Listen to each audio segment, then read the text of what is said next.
A part of that plan, of course, is to induce the gradual surrender of American sovereignty, piece by piece and step by step, to various international organizations, of which the United Nations is the outstanding but far from the only example. Now, here are the aims for the United States. 1, greatly expanded government spending for every conceivable means of getting rid of ever larger sums of American money as wastefully as possible.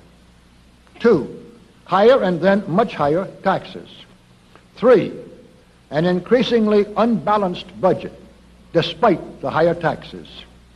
4, wild inflation of our currency. 5, government controls of prices, wages, and materials, supposedly to combat inflation. 6, greatly increased socialistic controls over every operation of our economy and every activity of our daily lives.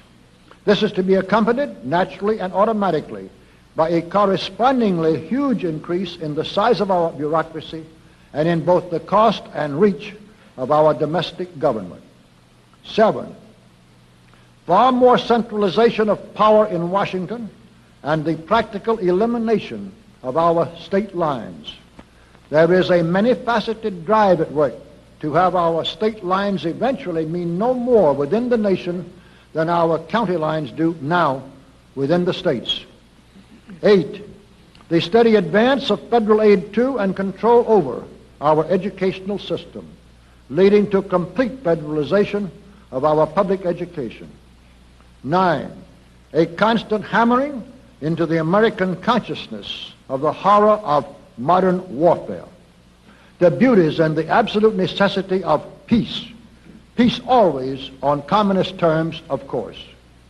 And 10, the consequent willingness of the American people to allow the steps of appeasement by our government which amount to a piecemeal surrender of the rest of the free world and of the United States itself.